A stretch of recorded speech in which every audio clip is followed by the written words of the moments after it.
જ્યાં નિલેશ કુંભાણી સામે ફોજદારી કાર્યવાહી કરવા કોંગ્રેસે કવાયત હાથ ધરી છે। જી હા, કોંગ્રેસ લીગલ સેલે પોલીસ કમિશનરને અરજી આપી હોવાની વિગતો મળી રહી છે। નિલેશ કુંભાણીના ટેકેદારો સામે પણ કાર્યવાહી કરવાની માંગ થઈ રહી છે। ટેકેદારોની ખોટી સહીના કારણે કુંભાણીનું ફોર્મ રદ થયું હતું।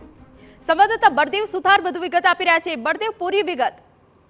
જે રીતે સુરતની અંદર સુરત લોકસભા બેઠકની અંદર જે કોંગ્રેસના જે ઉમેદવાર હતા નિલેશ કુંભાણીએ તેમના જે ટેકેદારો દ્વારા જે રીતે સુરત કલેક્ટર વિભાગની અંદર તેમને જે અરજી કરી હતી, એફિડેવિટ કર્યું હતું કે તેમના જે એફિડેવિટની અંદર જે સહી છે, ટેકેદાર તરીકે જે સહી છે તે તેમની સહી નથી, તે રીતનો જે આરોપ લગાવ્યો હતો ને તેના કારણે સુરત જિલ્લા કલેક્ટર તરફથી નિલેશ કુંભાણી જે કોંગ્રેસના જે ઉમેદવાર હતા તેમનું ફોર્મ હતું તે રદ કર્યું હતું।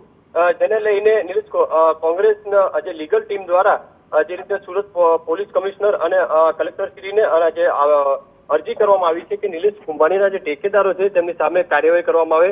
આઈપીસી કલમ 463, 464, 465 અલગ અલગ જે કલમો હેઠળ તેમને જે ફરિયાદ કરવા માટેની જે માંગણી કરી છે અને તેમના ટેકેદારોની ખોટી સહી અને રજૂઆતના કારણે જે ફોર્મ રદ થયું હતું, સાથે સાથે જે એફિડેવિટ રજૂ કરી હતી તે પણ શંકાસ્પદ હતી અને તેના કારણે કલેક્ટર વિભાગ તરફ ઉપર પણ જે આક્ષેપો કરવામાં આવ્યા છે। તમામ બાબતોને લઈને જે નિલેશ કુંભાણી દ્વારા જે રીતે ફોર્મ રદ થયું છે તેને લઈને આખી કેસની અંદર તપાસ કરવામાં આવે તે રીતે આજે સુરત આજે કોંગ્રેસ લીગલ ટીમ દ્વારા જે અરજી કરવામાં આવી છે અને આવનારા દિવસોની અંદર કોર્ટની અંદર પણ આ બાબતે પડકાર ફેંકવામાં આવશે તેવું સુરત કોંગ્રેસ લીગલ ટીમ દ્વારા કહેવામાં આવી રહ્યું છે। જી બિલકુલ, એડવોકેટ જમીર શેખ આપણી સાથે જોડાઈ ગયા છે। તમારી પાસેથી જાણવા માંગીશું, હવે જે અરજી કરવામાં આવી છે તે બાદ લીગલ સેલની શું કાર્યવાહી રહેશે, શું રોલ રહેશે?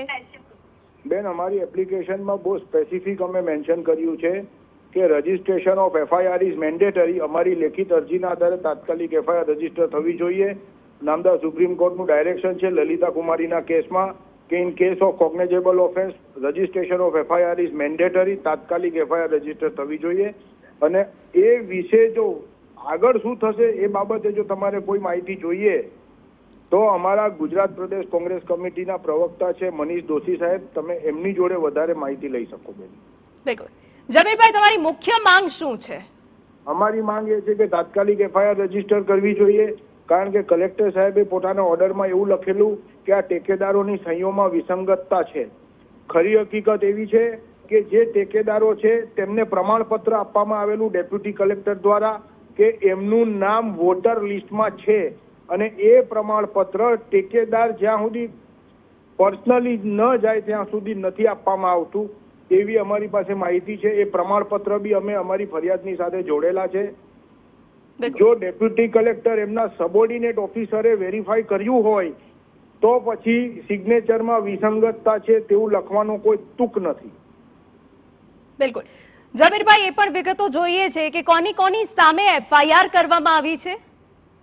એફઆઈઆર રજીસ્ટર કરવા માટેની અમારી એપ્લિકેશન છે, એમાં 3 નામ અમે મેન્શન કર્યા છે ટેકેદારોના, ચોથું નામ કલેક્ટર સાહેબનું છે અને વધારેમાં during in course of investigation જે કોઈ બી નામ બહાર આવે તે તમામને આરોપી બનાવવામાં આવે એવી અમારી રિક્વેસ્ટ છે પોલીસ એપ્લિકેશન પર।